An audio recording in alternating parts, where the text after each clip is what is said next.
ಪ್ರೀತಿಯ ವೀಕ್ಷಕರೇ, ನಾನಿವತ್ತು ನಂದಗೋಕುಲ ಧಾರಾವಾಹಿ ಸೆಟ್ಟಲ್ಲಿದ್ದೀನಿ. ಜೊತೆಗೆ ನಂದಕುಮಾರ್ ಅವರ ಮನೇಲಿದ್ದೀನಿ. ಇವತ್ತು ನನ್ನ ಜೊತೆ ನಂದಕುಮಾರ್ ಅವರಿದ್ದಾರೆ, ಜನಪ್ರಿಯ ನಟ ಅರವಿಂದ್ ಅವರಿದ್ದಾರೆ. ಬನ್ನಿ ಮಾತಾಡ್ಸೋಣ. ಹೇಗಿದ್ದೀರಾ ಸರ್? ಮೊದಲು ಎಲ್ರಿಗೂ ನಮಸ್ಕಾರ. ನಾನು ಚೆನ್ನಾಗಿದ್ದೀನಿ, ಫಸ್ಟ್ ಕ್ಲಾಸ್. ಧಾರಾವಾಹಿ ಶುರುವಾಗಿ ಕೆಲವು ಎಪಿಸೋಡ್ಗಳು ಪ್ರಸಾರ ಆಗಿರುವಂಥದ್ದು, TRP ಯಲ್ಲೂ ಕೂಡ ತುಂಬ ಜನ ಇಷ್ಟಪಟ್ಟಿರುವಂಥದ್ದು. ಹೇಗನ್ಸುತ್ತೆ? ಖುಷಿ ಆಗುತ್ತೆ, ಅಂದರೆ ಜನ ನಮ್ಮನ್ನು ನೋಡ್ತಾ ಇದ್ದಾರೆ ಅಂತ ಒಂದು ಸಂತೋಷ ಆಗುತ್ತೆ. ಮುಖ್ಯವಾಗಿ ನಾವು ಏನು ಕಥೆಯಲ್ಲಿ ಹೇಳಕ್ಕೆ ಹೊರಟಿದ್ದೀವಿ ಅದು ರೀಚ್ ಆಗ್ತಾ ಇದೆ ಅಂತ ಒಂದು ಭಾಸವಾಗುತ್ತೆ. ಅದಕ್ಕಿಂತ ಖುಷಿ ಇನ್ನೇನು ಬೇಕು. ನಂದಕುಮಾರ್ ಅವರು ಲವ್ ಮ್ಯಾರೇಜ್ ಆಗಿದ್ದಾರೆ, ಆದ್ರೆ ಅವ್ರ ಮಕ್ಕಳು ಮಾತ್ರ ಲವ್ ಮ್ಯಾರೇಜ್ ಮಾಡ್ಕೋಬಾರ್ದಂತೆ. ಇದು ಯಾವ ನ್ಯಾಯ ಅಂತ ವೀಕ್ಷಕರು ಕೇಳ್ತಾ ಇದ್ದಾರೆ. ಏನ್ ಹೇಳ್ತೀರಾ? ಇದು ತುಂಬ ಜನಕ್ಕೆ ಕಾಡ್ತಾ ಇರೋ ಪ್ರಶ್ನೆ. ಲವ್ ಮ್ಯಾರೇಜ್ ಆದರೆ ಮುಂದೆ ಆಗೋ ಕಷ್ಟಗಳೇನು ಅನ್ನೋದನ್ನು ಆಮೇಲೆ ಅವನು ಹೇಳ್ತಾ ಹೋಗ್ತಾನೆ. ನನಗೆ ಗೊತ್ತಿರೋ ಹಾಗೆ ತುಂಬ ಲವ್ ಮ್ಯಾರೇಜ್ಗಳು ಸಕ್ಸಸ್ ಆಗಿಲ್ಲ. ಅರೇಂಜ್ ಮ್ಯಾರೇಜು ಯಾಕೆ ಸಕ್ಸಸ್ ಆಗುತ್ತೆ ಅಂದರೆ, ಅಪ್ಪ ಅಮ್ಮ ನೋಡಿ ಮದುವೆ ಮಾಡಿರ್ತಾರೆ. ನಾಳೆ ಗಂಡ ಹೆಂಡ್ತಿರ ಮಧ್ಯೆ ಏನಾದ್ರು ಸಮಸ್ಯೆ ಆಯಿತು ಅಂದಾಗ ಈ ಮನೆ ಅಪ್ಪ ಅಮ್ಮ, ಆ ಮನೆ ಅಪ್ಪ ಅಮ್ಮ, ಅಥವಾ ಅವ್ರ ಅಣ್ಣ ತಮ್ಮಂದರು, ಅಕ್ಕ ತಂಗಿರು ಇವರೆಲ್ಲ ಬಂದು ಬಗೆಹರಿಸ್ತಾರೆ. ನಾವು ಇನ್ನು ಪಾಶ್ಚಿಮಾತ್ಯ ಸಂಸ್ಕೃತಿಗೆ ಒಕ್ಕೊಂಡಿಲ್ಲ. ನಾವು ಲವ್ ಮಾಡಿ ಮದುವೆ ಆದರೆ, ಅಂದರೆ ಇಲ್ಲಿ ನಮ್ಮಲ್ಲಿ ಸಮಸ್ಯೆ ಏನು ಅಂತಂದರೆ, ನಮ್ಮ ದೇಶದಲ್ಲಿ ಧರ್ಮ ಬೇರೆ ಇದೆ, ಜಾತಿ ಬೇರೆ ಇದೆ, ನಾವು ರೂಢಿಸ್ಕೊಂಡಿರೋ ಪದ್ಧತಿಗಳು ಬೇರೆ ಇದೆ. ಈ ಕಾರಣಕ್ಕೆ ಲವ್ ಮ್ಯಾರೇಜು ನಮ್ಮಲ್ಲಿ ಸಕ್ಸಸ್ ಆಗಲ್ಲ. ಬಹುಶಃ ಯಾವುದೋ ಒಂದೇ ಧರ್ಮದಲ್ಲಿ ಒಂದೇ ದೇಶ ಇದ್ದರೆ ಬಹುಶಃ ಆಗ್ತಿತ್ತು ಏನೋ. ನಮ್ಮದು ವೈವಿಧ್ಯಮಯ. ನಮಗೆ ದೊಡ್ಡ ಸಮಸ್ಯೆ ಏನು ಅಂದರೆ, ಒಂದು ಲ್ಯಾಂಗ್ವೇಜ್ ಪ್ರಾಬ್ಲಮ್ ಇರುತ್ತೆ. ಕೆಲವ್ರದ್ದು ಈಗ ವೆಜ್ಜು ನಾನ್ ವೆಜ್ ಆಗಿರ್ಬೋದು, ಅಥವಾ ಅವರು ಅನುಸರಿಸ್ಕೊಂಡಿರೋ ಪದ್ಧತಿಗಳು ಬೇರೆ ಇರ್ಬೋದು. ಸೊ ಈ ಕಾರಣಕ್ಕೋಸ್ಕರ ಹಲವು ಅಪ್ಪ ಅಮ್ಮಂದರು ಲವ್ ಮ್ಯಾರೇಜ್ ಬಗ್ಗೆ ಬೇಡ ಅಂತ ಹೇಳ್ತಾರೆ. ನಮ್ಮನೆಗೆ ಬಂದ ಹೆಣ್ಣು ಅಡ್ಜಸ್ಟ್ ಆಗ್ತಾಳೋ ಇಲ್ವೋ, ಅಥವಾ ಈ ಮನೆಯಿಂದ ಆ ಮನೆಗೆ ಹೋದ್ಮೇಲೆ ಅವರು ಅಡ್ಜಸ್ಟ್ ಆಗ್ತಾರೋ ಇಲ್ವೋ, ಈ ಥರದ್ದೆಲ್ಲ ಗೊಂದಲಗಳಿರೋದ್ರಿಂದ ನಮ್ಮಲ್ಲಿ ಲವ್ ಮ್ಯಾರೇಜು ಸಕ್ಸಸ್ ಆಗಲ್ಲ. ನಂದಗೋಕುಲದಲ್ಲಿ ಮುಖ್ಯ ಥೀಮ್ ಅದೇನೆ. ಏನಂತಂದರೆ, ನಂದಕುಮಾರ ಒಬ್ಬ ಅನಾಥ. ಅವನಿಗೆ ಹಿಂದೆ ಮುಂದೆ ಯಾರಿಲ್ಲ. ಒಂದು ಮನೇಲಿ ಕೆಲಸಕ್ಕಿರ್ತಾನೆ. ಅವ್ರ ಮಗಳನ್ನೇ ಲವ್ ಮಾಡಿ ಮದುವೆ ಆಗ್ತಾನೆ. ಅವರು ಮನೆಯಿಂದ ಹೊರಗಡೆ ಹಾಕಿಬಿಡ್ತಾರೆ. ಸೊ ಮೊದಲೇ ಅನಾಥ. ಸೊ ಅವನು ಹಿಂದೆ ಮುಂದೆ ಯಾರಿಲ್ಲ. ಈಗ ಇವಳು ಮದುವೆ ಆಗಿ ಇಲ್ಲಿಗೆ ಬಂದುಬಿಟ್ಲು ನಂದನ ಮನೆಗೆ. ಅವರ ಮನೆಯವರು ಅಣ್ಣ ತಮ್ಮಂದರು ಯಾರೂ ಬರಲ್ಲ, ಲವ್ ಮಾಡಿ ದ್ವೇಷ ಮಾಡ್ಕೊಂಡು ಬಂದಿರೋದ್ರಿಂದ. ಈಗ ಅವಳು ಅನಾಥನೇ ಹೆಚ್ಚು ಕಮ್ಮಿ. ಅಂದರೆ ಯಾವುದೋ ಒಂದು ಸಂದರ್ಭದಲ್ಲಿ ಒಂದು ಸಣ್ಣ ಫಂಕ್ಷನ್ ಆದರೂ ನಮ್ಮ ನೆಂಟರಿಷ್ಟರು ಅಂತ ಒಂದು 50-100 ಜನ ಸೇರ್ತಾರಲ್ಲ, ಈ ಇಬ್ಬರು ಅನಾಥರಾಗ್ಬಿಟ್ರೆ ಯಾರು ಸೇರ್ತಾರೆ? ಇದನ್ನು ನಂದಕುಮಾರ ಫೀಲ್ ಮಾಡ್ಕೋತಾ ಇರ್ತಾನೆ. ಒಂದು ಡೈಲಾಗ್ನಲ್ಲಿ ಹೇಳ್ತಾನೆ ಅವನು, ಈಗಾಗಲೇ ಟೆಲಿಕಾಸ್ಟ್ ಆಗಿದೆ ಅದು. ನಾನು ಅನಾಥನಾಗಿ ಹುಟ್ಟಿದ್ದು ನನ್ನ ತಪ್ಪಲ್ಲ. ನಾನು ಅನಾಥನಾಗಿ ಹುಟ್ಟಿದ್ದು ನನ್ನ ತಪ್ಪಲ್ಲ, ನಂಗೆ ಗೊತ್ತಿಲ್ಲ. ಆದರೆ ನಾನು ಅನಾಥನಾಗಿ ಸಾಯೋದು ತಪ್ಪು ಅಂತ ಹೇಳ್ತಾನೆ ಅವನು. ಅಂದರೆ ಸಂಸಾರ ಬೆಳೆಸಬೇಕು, ಕೂಡು ಕುಟುಂಬ ಇರಬೇಕು, ಜಾಯಿಂಟ್ ಫ್ಯಾಮಿಲಿ ಇರಬೇಕು ಅನ್ನೋದು. ಬಹುಶಃ ನಮ್ಮಲ್ಲಿ ಆ ಜಾಯಿಂಟ್ ಫ್ಯಾಮಿಲಿ ಕಾನ್ಸೆಪ್ಟು ಇತ್ತೀಚಿನ ವರ್ಷಗಳಲ್ಲಿ ಕಣ್ಮರೆ ಆಗಿದ್ದು. ಮೊದಲೆಲ್ಲ ಜಾಯಿಂಟ್ ಫ್ಯಾಮಿಲಿನೇ ಇತ್ತು ನಮ್ಮದು. ಗಂಡ ಹೆಂಡತಿ ಇಬ್ಬರೇ ಕೆಲಸಕ್ಕೆ ಹೋಗ್ತಾರೆ, ಮಕ್ಕಳನ್ನ ಯಾರು ನೋಡ್ಕೊಳ್ಳೋರು? ಜಾಯಿಂಟ್ ಫ್ಯಾಮಿಲಿ ಇದ್ದರೆ ಯಾರೋ ನೋಡ್ಕೋತಾರೆ. ನಾದಿನಿ ನೋಡ್ಕೋಬೋದು, ಇನ್ನೊಬ್ರು ಯಾರೋ ನೋಡ್ಕೋಬೋದು, ಅಮ್ಮ ನೋಡ್ಕೋಬೋದು, ಯಾರೋ ಸೊ ಈ ಕೂಡು ಕುಟುಂಬದ ಕಾನ್ಸೆಪ್ಟು ನಂದಕುಮಾರ್ಗೆ ಇಷ್ಟ. ಅದ್ರ ಮೇಲೆ ಈ ಕತೆ. ಈಗ ಅರೇಂಜ್ ಮ್ಯಾರೇಜ್ ಅಂತ ಹೇಳುವಂಥದ್ದು, ಯಾರೋ ಹೇಳಿದ್ರು ಅಂತ ಹೇಳಿ ಮದುವೆ ಆಗುವಂತ ಅಪ್ಪ ಅಮ್ಮ ಹೇಳ್ತಾರೆ. ನಮ್ಮ ಸಂಬಂಧಿಕರು ಹೇಳಿದ್ರು ಆ ಹುಡುಗ ಚೆನ್ನಾಗಿದ್ದಾನಂತೆ, ಈ ಹುಡುಗಿ ಚೆನ್ನಾಗಿದ್ದಾಳೆ ಅಂತ ಹೇಳ್ಬಿಡ್ತಾರೆ. ಸೊ ಅಲ್ಲಿ ಅರೇಂಜ್ ಮ್ಯಾರೇಜ್ ಆಗತ್ತೆ. ಬಟ್ ಆ ಹುಡುಗ ಅಥವಾ ಆ ಹುಡುಗಿ ಬೇರೆ ಯಾರನ್ನಾರು ಪ್ರೀತಿ ಮಾಡಿದ್ರೆ, ನಂಬಿಕೆ ಇಟ್ಟಿದ್ರೆ ಅದಕ್ಕೆ ಒಪ್ಪಲ್ಲ. ನಾನು ಪ್ರೀತಿ ವಿರುದ್ಧ ಇಲ್ಲ, ಆದರೆ ಯಾವ ವಯಸ್ಸಿನಲ್ಲಿ ಪ್ರೀತಿ ಮಾಡಬೇಕು ಆ ವಯಸ್ಸಿನಲ್ಲಿ ಪ್ರೀತಿ ಮಾಡಬೇಕು. ವಿದ್ಯಾಭ್ಯಾಸ ಮಾಡೋ ಟೈಮಲ್ಲಿ ಪ್ರೀತಿ ಮಾಡಬಾರ್ದು. ನಾವು ನಮ್ಮ ಸ್ವಂತ ಕಾಲ ಮೇಲೆ ನಿಂತುಕೊಂಡು ನಮ್ಮ ಬದುಕನ್ನು ನಾವೇ ರೂಪಿಸುವಷ್ಟು, ನಾವೇ ನಿಭಾಯಿಸುವಷ್ಟು ಶಕ್ತಿ ಬಂದ ಮೇಲೆ ನಾವು ಲವ್ ಮಾಡಬೇಕು. ಅಂದರೆ ಇನ್ನೊಬ್ಬರ ಹಂಗಿನಲ್ಲಿದ್ದಾಗ ನಾವು ಲವ್ ಮಾಡಿದ್ರೆ ನಾವು ಅನಾಥರೆ. ಸೊ ಇಲ್ಲೇನಾಗುತ್ತೆ, ಒಂದು ಹುಡುಗ ಒಂದು ಹುಡುಗಿ ಆಯಿತು, ನಾವು ಕರೆಸಿದ್ದೀವಿ, ಹೆಣ್ಣು ನೋಡೋಕ್ಕೆ ಬಂದಿದ್ದಾರೆ, ನಮ್ಮ ಹುಡುಗಿಗೆ ಇನ್ನೊಂದು ಲವ್ ಇದೆ, ಹೇಳ್ಕೋಬೋದು. ಅಕಸ್ಮಾತು ಅಪ್ಪ ಅಮ್ಮಂದರು ವಿಶಾಲ ಮನಸ್ಸಿನವರಾಗಿದ್ದರೆ ಅಥವಾ ಆ ಹುಡುಗನ ಮನೆಯವರು ಚೆನ್ನಾಗಿದ್ದಾರೆ ಅಂತೆಲ್ಲ ಡ್ಯೂ ಡಿಲಿಜೆನ್ಸ್ ಮಾಡ್ಕೋಬೇಕಾಗತ್ತೆ ನಾವು. ಇವಳಿಗೆ ಈ ಕ್ರಷ್ ಅನ್ನೋದಿದೆಯಲ್ಲ, ಇನ್ಫ್ಯಾಚುಯೇಷನ್ ಅಂತ ಹೇಳ್ತೀವಲ್ಲ, ಅದೆಲ್ಲ ಕ್ಷಣಿಕ ಅಷ್ಟೇ. ಅದು ಹೆಚ್ಚಿನ ಈ ಚಿಕ್ಕ ವಯಸ್ಸಿನವ್ರಿಗೆ ಆಗೋದು ಕ್ರಶ್, ಅದು ಲವ್ ಅಲ್ಲ. ಅದು they will mistake it as love. Infatuation love ಅಲ್ಲ. ಲವ್ ಅಂದರೆ ಏನು? ಒಂದು 3-4 ವರ್ಷ ಜೊತೆಯಲ್ಲಿ ಪ್ರಯಾಣ ಮಾಡ್ತಾ ಅವನ ಕಷ್ಟ ಸುಖ ಇವಳ ಕಷ್ಟ ಸುಖ ಇಬ್ರಿಗೂ ಅರ್ಥ ಆಗಿ, ಇಬ್ರದ್ದು ಕೋಪ ತಾಪಗಳು ಗೊತ್ತಾಗಿ, ಇವನ ಜೊತೆ ನಾನು ಬಾಳ್ವೆ ಮಾಡ್ಬೋದು ಅಂತ ಇಬ್ರಿಗೂ ಅಂಡರ್ಸ್ಟ್ಯಾಂಡಿಂಗ್ ಬಂದ ಮೇಲೆ ಅದು ಲವ್ವು. ಇವರು 4 ದಿವಸ ಪಿಕ್ಚರ್ಗೆ ಹೋಗ್ಬಿಟ್ಟು 4 ದಿವಸ ಡೇಟಿಂಗ್ ಮಾಡ್ಕೊಂಡು ಹೊರಗಡೆ ಸುತ್ತಾಡ್ಕೊಂಡು ಬಂದ ತಕ್ಷಣ ಲವ್ ಅಂದರೆ ನೋ, ಅವ್ರ ಕಾನ್ಸೆಪ್ಟೇ ರಾಂಗ್ ಅದು. ಸೊ ಹಾಗಾಗಿ ಇವತ್ತಿನ ಮಕ್ಕಳಿಗೆ ನಾವು ಹೇಳಬೇಕಾಗಿರೋದು ಏನಂದ್ರೆ, ಲವ್ ಅಂದ್ರೆ ಅದಲ್ಲ. ಒಬ್ಬನೊಬ್ಬ ಅರ್ಥ ಮಾಡ್ಕೋಬೇಕು, ಒಂದಷ್ಟು ದಿವಸ ಜೊತೆಯಲ್ಲಿ ಸಾಗಬೇಕು. ಅಂದರೆ ಲಿವಿನ್ ರಿಲೇಷನ್ಶಿಪ್ಪಲ್ಲಿ ಇರೋದು ಅಂತಲ್ಲ ನಾ ಹೇಳೋದು, ಅವರಿಬ್ಬರನ್ನ ಅರ್ಥ ಮಾಡ್ಕೊಳಕ್ಕೆ ಒಂದಷ್ಟು ಸಮಯ ಬೇಕು. ಅದೆಲ್ಲ ಆದಮೇಲೂ ಅಪ್ಪ ಅಮ್ಮಂಗೆ ಇಷ್ಟ ಆಗಿ, ಅವನ ಬಿಹೇವಿಯರು ಈ ಮನೆಯವ್ರಿಗೆ, ಇವಳ ಬಿಹೇವಿಯರು ಅವ್ರ ಮನೆಗೆ ಇಷ್ಟ ಆಗಿ ಮದುವೆ ಆಗೋ ಸಾಧ್ಯತೆಗಳು ಆಗಿದ್ದಾವೆ. ಪರ್ಸೆಂಟೇಜ್ ಆಫ್ ಸಕ್ಸಸ್ ಕಮ್ಮಿ ಅಷ್ಟೇ. ಸೊ ಹಾಗಾಗಿ ಹಿರಿಯರ ಒಪ್ಪಿಗೆ ತೊಗೊಂಡು ಮದುವೆ ಆಗೋದು ತುಂಬ ಕ್ಷೇಮ, ಒಳ್ಳೆಯದು. ಬಟ್ ಇವತ್ತಿನ ಸಮಾಜದಲ್ಲಿ ಆ ರೀತಿ ಆಗ್ತಾ ಇಲ್ಲ. ಅಂದರೆ ಅಪ್ಪ ಅಮ್ಮ ಒಪ್ಪಲ್ಲ ಅಂತ ಹೇಳಿ ಮದುವೆ ಆಗುವಂಥದ್ದು, ಆಮೇಲೆ ಇವತ್ತು ಕೊಲೆ ಕೇಸ್ ಕೂಡ ನೋಡ್ಬೋದು ಇದೇ ರೀಸನ್ಗೆ. ಜೊತೆಗೆ ಅಪ್ಪ ಅಮ್ಮಂಗೆ ಹೇಳ್ದೇನೆ ಮದುವೆ ಆಗಿ ಮನೆಯಿಂದ ಓಡು ಹೋಗುವಂಥದ್ದು, ಅಲ್ಲಿ ಜನ್ಮ ಕೊಟ್ಟ ಅಪ್ಪ ಅಮ್ಮಂಗೂ ಬೇಜಾರು. ನೋಡಿ, ನಂದ ಗೋಕುಲ ಪ್ರತಿಯೊಬ್ಬ ಅಪ್ಪನ ಕತೆ ಇದು. ಮಕ್ಕಳನ್ನ ಬೆಳೆಸ್ಬೇಕಾದ್ರೆ ಅವನೆಷ್ಟು ಕಷ್ಟಪಡ್ತಾನೆ, ಯಾವ ಮಟ್ಟಕ್ಕೆ ಅವನೆಷ್ಟು ಹಿಂಸೆ ಅನುಭವಿಸಿರ್ತಾನೆ, ಅದು ಅಪ್ಪನಿಗೆ ಮಾತ್ರ ಗೊತ್ತಿರುತ್ತೆ. ಅದು ಹೆಂಡ್ತಿಗೆ ಗೊತ್ತಿರುತ್ತೆ, ಅಮ್ಮಂಗೆ ಗೊತ್ತಿರುತ್ತೆ. ಮಕ್ಕಳು ಚಿಕ್ಕವರು, ನಾವೇನೋ ರಿಸ್ಟ್ರಿಕ್ಷನ್ಸ್ ಹಾಕ್ತೀವಿ, ಏನೋ ಬೈತೀವಿ, ಅವಾಗೆಲ್ಲ ಅವ್ರಿಗೆ ಅನಿಸುತ್ತೆ, ಯಾಕೆ ನಮ್ಮಪ್ಪ ಇಷ್ಟೊಂದು ಗೋಳಿಕೋತಾರೆ, ಯಾಕೆ ಇಷ್ಟೊಂದು ಬೈತಾರೆ ಅಂತೆಲ್ಲ ಅನ್ನಿಸ್ತಾ ಇರುತ್ತೆ. ಅದೇ ಅವನ ಅಪ್ಪ ಆದಾಗ ಅದೆಲ್ಲ ಗೊತ್ತಾಗುತ್ತೆ. ನಮ್ಮಪ್ಪ ಯಾಕೆ ಬೈತಾಯಿದ್ರು ಅಂತ ಅವಾಗ ಅರ್ಥ ಆಗುತ್ತೆ. ಬಹುಶಃ ನಮ್ಮ ಸಮಾಜದಲ್ಲಿ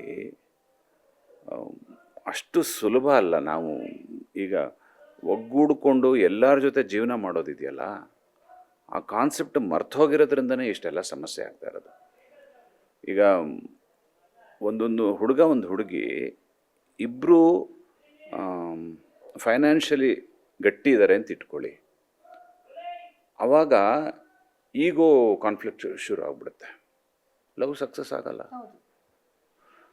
ಅದೇ ಹುಡುಗ ಮಾತ್ರ ಸಂಪಾದನೆ ಮಾಡ್ತಾ ಇದ್ದಾನೆ, ಹುಡುಗಿ ಸಂಪಾದನೆ ಮಾಡ್ತಾ ಇಲ್ಲ, ಅವಳು ಫುಲ್ ಡಿಪೆಂಡೆಂಟ್ ಆಗಿದ್ದಾರೆ ಹುಡುಗನ ಮೇಲೆ ಅಂದಾಗ ಲವ್ ಸಕ್ಸಸ್ ಆಗುತ್ತೆ. ಯಾಕೆ ಅಂದರೆ ಹುಡುಗಿಗೆ ಮನೆ ಬಿಟ್ಟು ಹೊರಗಡೆ ಬರೋಕ್ಕಾಗಲ್ಲ, ಅವಳಿಗೆ ಅನಿವಾರ್ಯ ಆಗುತ್ತೆ ಗಂಡನ ಜೊತೆ ಇರೋದು.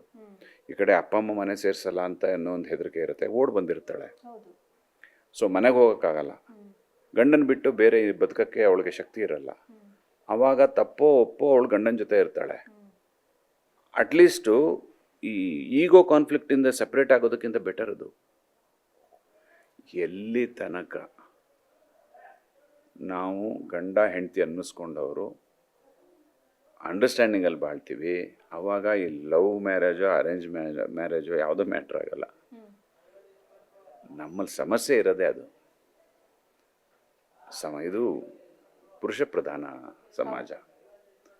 ಹೆಣ್ಮಕ್ಳು ಚೆನ್ನಾಗಿ ಓದಿ ಸ್ವಂತ ಕಾಲ ಮೇಲೆ ನಿಂತ್ಕೊಂಡು ಅವರು ದುಡಿತಾ ಇದ್ದಾರೆ ಅಂದಾಗ ಬಹುಶಃ ಇವತ್ತಿಗೂ ಇದೆ. ಎಷ್ಟೋ ಮನೇಲಿ ಒಪ್ಪಲ್ಲ, ಹೆಣ್ಮಕ್ಳು ಮನೆ ಬಿಟ್ಟು ಹೊರಗಡೆ ಸಂಪಾದನೆ ಮಾಡೋಕ್ಕೆ ಹೋಗ್ತಾ ಇದ್ದಾರೆ ಅನ್ನೋದನ್ನೇ ಎಷ್ಟೋ ಜನ ಒಪ್ಪಲ್ಲ. ಆದರೆ ನನ್ನ ದೃಷ್ಟಿಕೋನದಲ್ಲಿ ಪ್ರತಿ ಹೆಣ್ಣು ಓದಬೇಕು, ಸ್ವಂತ ಕಾಲ ಮೇಲೆ ನಿಲ್ಲಬೇಕು. ಗೊತ್ತಿಲ್ಲ ನಾಳೆ ಸಮಾಜ ಹೇಗಿರುತ್ತೆ ಗೊತ್ತಿಲ್ಲ. ನಾವು ಇದು ಕೆಟ್ಟದನ್ನು ಯೋಚನೆ ಮಾಡೋದು ಬಿಟ್ಬಿಡೋಣ. ಏನು ಈಗೋ ಕಾನ್ಫ್ಲಿಕ್ಟಿಂದ ಡಿವೋರ್ಸ್ ಆಗ್ಬೋದು ಅನ್ನೋದನ್ನು ಬಿಟ್ಬಿಡೋಣ. ಏನೋ ಅನಿವಾರ್ಯ ಕಾರಣದಿಂದ ಹುಡುಗ ಸತ್ತೋಗ್ಬಿಟ್ನಪ್ಪ, ಚೆನ್ನಾಗೇ ಬಾಳ್ವೆ ಮಾಡ್ತಿದ್ದವರು ಒಂದು ಆಕ್ಸಿಡೆಂಟಲ್ಲೋ ಅಥವಾ ಕಾಯಿಲೆ ಬಂದು ಏನೋ ಸತ್ತೋಗ್ಬಿಟ್ಟು, ವಾಟ್ ಅವಳು ಏನು ಮಾಡ್ತಾಳೆ ಹುಡುಗಿ ಒಬ್ಬಳೇ, ಯಾರೂ ಅವಳಿಗೆ ದಿಕ್ಕು ಜನ ಇಲ್ಲ ಅಂದರೆ ಅವಳು ತುಂಬ ಸೋತೋಗ್ಬಿಡ್ತಾಳೆ ಸಮಾಜದಲ್ಲಿ. ಆಮೇಲೆ ಒಂಟಿ ಹೆಣ್ಣು ಈ ಸಮಾಜದಲ್ಲಿ ಬದುಕೋದು ತುಂಬ ಕಷ್ಟ.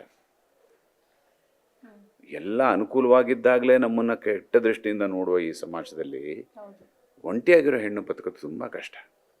ಆ ಕಾರಣಕ್ಕೋಸ್ಕರ ಹೆಣ್ಣು ಓದಲೇಬೇಕು, ಕಷ್ಟಪಟ್ಟು ದುಡಿಲೇಬೇಕು, ಅವಳು ಸ್ವಂತ ಕಾಲ ಮೇಲೆ ನಿಂತ್ಕೊಳ್ಳೇಬೇಕು. ಆದರೂ ಒಂದೇ ಒಂದು ಕಿವಿ ಮಾತು ಏನು ಅಂದರೆ, ಅಷ್ಟೆಲ್ಲ ಮಾಡಿದ್ಮೇಲೆ ಈಗೋ ಬೆಳೆಸ್ಕೋಬಾರ್ದು ಅಷ್ಟೆ. ಹಾಗಿದ್ರೆ ಎಲ್ಲ ಸಂಸಾರಗಳು ಚೆನ್ನಾಗಿರುತ್ತೆ. ನೀವು ಈಗೋ ಅಂತ ಹೇಳಿದ್ಮೇಲೆ ಒಂದು ಮಾತು ನೆನಪಾಯ್ತು. ಒಂದಷ್ಟು ಜನರ ಮನಸ್ಥಿತಿ ಇದೆ, ಹೆಣ್ಮಕ್ಳು 30 ವರ್ಷದ ಒಳಗಡೆನೆ ಮದುವೆ ಆಗಬೇಕು, ಇಲ್ಲ ಅಂದರೆ ಈಗೋ ಜಾಸ್ತಿ ಆಗ್ಬಿಡುತ್ತೆ, ಆಮೇಲೆ ಅವರು ಮದುವೆ ಆದಮೇಲೆ ಸಂಸಾರದಲ್ಲಿ ಅಡ್ಜಸ್ಟ್ ಮಾಡ್ಕೊಳ್ಳಲ್ಲ ಅಂತ. ಸಾಕಷ್ಟು ಅಪ್ಪ ಅಮ್ಮಂದ್ರು ಬೇಗ ಮದುವೆ ಮಾಡೋದಕ್ಕೆ ಇದೇ ರೀಸನ್ ಅಂತ. ಅದು ರೀಸನ್ ಅಲ್ಲ. ನಿಮಗೆ ಗೊತ್ತಿರ್ಬೋದು, ಹುಡುಗಿ 18, 16 ಆಗ್ತಿದ್ದ ಹಾಗೇನೆ ಮದುವೆ ಮಾಡಿಬಿಡ್ತಾರೆ. ನಮ್ಮ ಅಪ್ಪ ಅಮ್ಮನಿಗೆ 10 ವರ್ಷ ಡಿಫ್ರೆನ್ಸು. ನಿಮಗೆ ಇದು ಒಂದು ಬೇರೆ ಲೆಕ್ಕಾಚಾರ ಇದೆ ಆ್ಯಕ್ಚುಲಾಗಿ. ಇದು ಎಷ್ಟು ಜನಕ್ಕೆ ಗೊತ್ತೋ ಅಥವಾ ಗೊತ್ತಿದೆಯೋ ಅಲ್ಲೋ ಅಲ್ಲಿ ಹೇಳ್ತೀನಿ ನಾನು.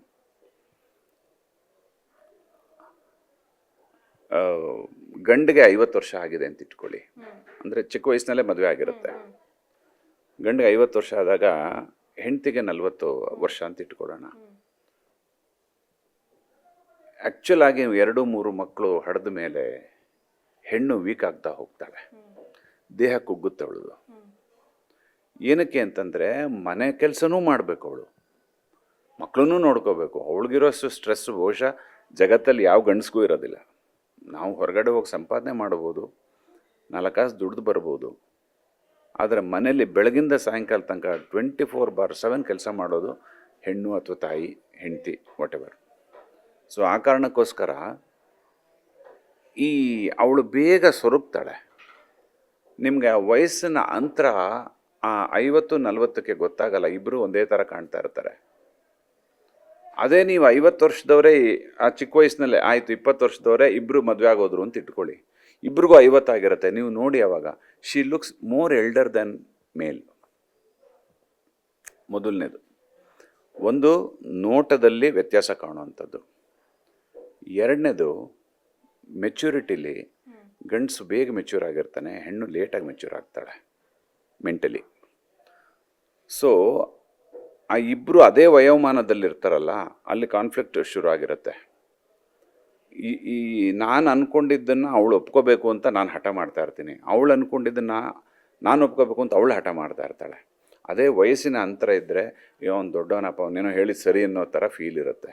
ಇಬ್ಬರು ಒಂದೇ ವಯಸ್ಸಿನವರಾದಾಗ ನೋ ವೇ, ನಿನ್ನ ವಯಸ್ಸೇ ಕೊಡೋ, ನನಗೆ ನಿನ್ನಷ್ಟೇ ಅನುಭವ ಆಗಿದೆ ಅಂತ ಅವಳು ಅಂದಾಗ ಮತ್ತೆ ನಾನು ಹೇಳಿದ್ನಲ್ಲ, ಮತ್ತೆ ಅದೆಲ್ಲೋ ಒಂದು ಪಾಯಿಂಟ್ ಈಗೋ ಟ್ರಿಗರ್ ಆಗುತ್ತೆ.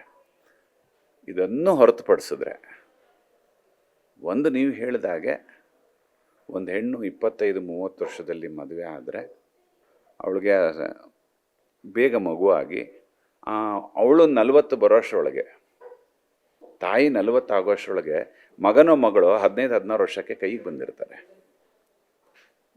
ಅವಳು 30 ಆದಮೇಲೆ ಮದುವೆ ಆದರೆ, 40ಕ್ಕೆ ಮದುವೆ ಆದರೆ ಅವಳು ಮಕ್ಕಳಾಗಿ ಮಗು ಅದು ವಯಸ್ಸಿಗೆ ಬರೋಷ್ಟರೊಳಗೆ ಇವಳು ಅಜ್ಜಿ ಆ ಥರ ಕಂಡುಬಿಡ್ತಾಳೆ. ಜನ್ರೇಷನ್ ಗ್ಯಾಪ್ ತುಂಬ ಬಂದ್ಬಿಡುತ್ತೆ. ಈ ಕಾರಣಕ್ಕೆ ಏನು ಮಾಡ್ತಾರೆ, ಬೇಗ ಹೆಣ್ಮಕ್ಳಿಗೆ ಮದುವೆ ಮಾಡಬೇಕು ಅಂತ ಹೇಳ್ತಾರೆ ಹೊರತು ಅವರು ಬೇರೆ ಯಾವ ಆಯಾಮಗಳು ಕೋನಗಳಿಲ್ಲ ಅದಕ್ಕೆ. ಬೇಗ ಮದುವೆ ಆದಷ್ಟು ಒಳ್ಳೆಯದು. ಒಂದೇನೆಂದರೆ, ನನಗೆ ಗೊತ್ತಿರೋ ಹಾಗೆ ಆಫ್ಟರ್ 30-35 ಹೆಣ್ಣಿಗೆ ಮದುವೆನೇ ಇಂಟ್ರೆಸ್ಟ್ ಹೊರಟೋಗ್ಬಿಡುತ್ತೆ. ಹೆಣ್ಣಿಗೆ ಮದುವೆ ಇಂಟ್ರೆಸ್ಟ್ ಹೊರಟೋಗುತ್ತೆ. ಅವಳು ಒಂಟಿಯಾಗಿ ಬದುಕೋಕ್ಕೆ ಬೆಳೆದು ಬಿಟ್ಟಿರ್ತಾಳೆ. ಆ ಪರಿಸರದಲ್ಲಿ ಬೆಳೆದು ಅವಳಿಗೆ ಒಂಟಿಯಾಗಿ ಬದುಕೋದು ನನಗೇನು ಕಷ್ಟ ಅಲ್ಲ ಅನಿಸುತ್ತೆ. ಖಂಡಿತ ಕಷ್ಟ ಅಲ್ಲ. ಹುಡುಗಿ ಇಲ್ಲದೆ ಇದ್ರೂ ಬದುಕ್ಬೋದು, ಹುಡುಗ ಇಲ್ಲದೆ ಇದ್ರೂ ಬದುಕ್ಬೋದು. ಯಾವಾಗ ಗೊತ್ತಾ ಬೇಕು ಅನ್ಸೋದು, ನಾವೊಂದು 50-60 ದಾಟ್ತೀವಲ್ಲ, ಆ ಟೈಮ್ಗೆ ನಮ್ಗೆ ಆಸರೆ ಆಗಿ ಒಬ್ಬರು ಬೇಕಾಗುತ್ತೆ.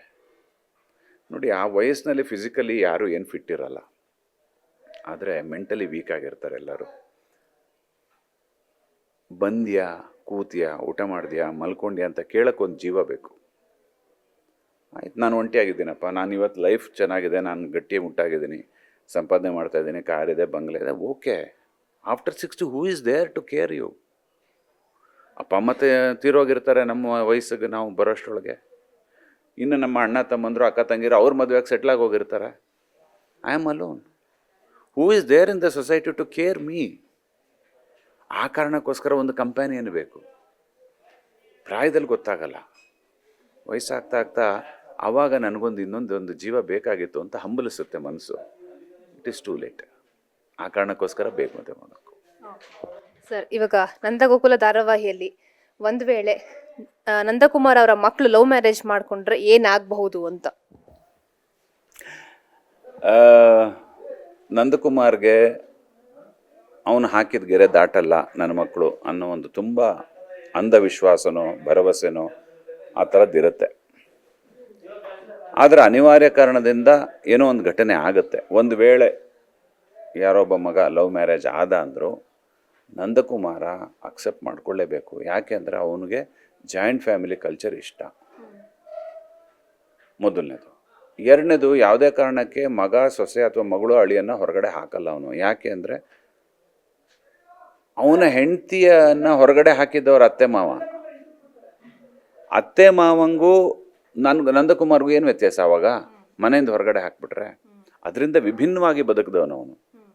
ಸೊ ಆ ಕಾರಣಕ್ಕೋಸ್ಕರ ನಂದಕುಮಾರ್ ಅದನ್ನು ಅಕ್ಸೆಪ್ಟ್ ಮಾಡ್ಕೊಳ್ಳೇಬೇಕು, ಆ ನೋವನ್ನು ಅನುಭವಿಸ್ಲೇಬೇಕು. ಅದು ಏರುಪೇರಾದರೂ ಅದನ್ನು ಅಡ್ಜಸ್ಟ್ ಮಾಡಿಕೊಂಡು ಜೀವನ ಸಾಗಿಸ್ಕೊಂಡು ಹೋಗ್ಬೇಕು. ಅದು ನಂದಕುಮಾರ. ಸರ್, ವೀಕ್ಷಕರಿಗೆ ಏನು ಹೇಳ್ತೀರಾ ಕೊನೆಯದಾಗಿ? ನಾನು ಹೇಳುವಂಥದ್ದು ಏನಿಲ್ಲ, ದಯವಿಟ್ಟು ಎಲ್ಲರೂ ನಮ್ಮ ಕಲರ್ಸ್ ಕನ್ನಡದಲ್ಲಿ 9 ಗಂಟೆಗೆ ಬರ್ತಾ ಇರೋ ನಂದಗೋಕುಲ ಸೀರಿಯಲ್ನ ನೀವು ನೋಡಬೇಕು. ಜೊತೆಗೆ ನಿಮ್ಮ ಫೀಡ್ಬ್ಯಾಕ್ ನಮಗೆ ಕೊಡಬೇಕು. ಕತೆ ಒಂದಷ್ಟು ಆಗಿದೆ, ಒಂದಷ್ಟು ಎಪಿಸೋಡ್ಸು ಶೂಟ್ ಆಗಿರುತ್ತೆ, ಅದು ನಿಮ್ಮನ್ನು ತಲುಪುತ್ತೆ. ಆವಾಗ ನಿಮಗೆ ಒಬ್ಬೊಬ್ರದ್ದೊಂದೊಂದು ಫೀಲಿಂಗ್ ಇರುತ್ತೆ, ಇವನು ಹಿಂಗೆ, ಇವನು ಯಾಕೆ ಹಾಗೆ, ಇವನು ಏನು ಹಿಂಗೆ ಅಂತ. ಅದಕ್ಕೆಲ್ಲ ಉತ್ತರ ನಿಧಾನಕ್ಕೆ ಬರುತ್ತೆ. ಅಷ್ಟರೊಳಗೆ ನಿಮ್ಗೆ ಅರ್ಜೆನ್ಸಿ ಏನಾರಿದ್ದರೆ ದಯವಿಟ್ಟು ನಮ್ಮ ಪೇಜಲ್ಲಿ ನೀವು ಕಮೆಂಟ್ಸ್ ಹಾಕ್ಬೋದು, ಅದಕ್ಕೆ ನಮ್ಮಿಂದ ಉತ್ತರ ಬರುತ್ತೆ. ದಯವಿಟ್ಟು ಎಲ್ಲರೂ ನಮ್ಮ ನಂದಗೋಕುಲ ನೋಡಬೇಕು ಅಂತ ಈ ಮೂಲಕ ಕೇಳ್ಕೊತೀನಿ. ನಮಸ್ಕಾರ. ಎಸ್, ಇಷ್ಟೊತ್ತು ನಂದಗೋಕುಲ ಧಾರಾವಾಹಿಯ ನಂದಕುಮಾರ್ ಅಂದರೆ ನಟ ಅರವಿಂದ್ ಅವರ ಮಾತುಗಳನ್ನು ಕೇಳಿದ್ರಿ. ಈ ರೀತಿಯ ಕಂಟೆಂಟ್ಗಳಿಗಾಗಿ Asianet Suvarna news Facebook, website, Instagram, YouTube ಖಾತೆಗಳನ್ನು ಫಾಲೋ ಮಾಡಿ ಕಮೆಂಟ್ ಮೂಲಕ ನಿಮ್ಮ ಅಭಿಪ್ರಾಯವನ್ನು ತಿಳಿಸಿ. Thank you.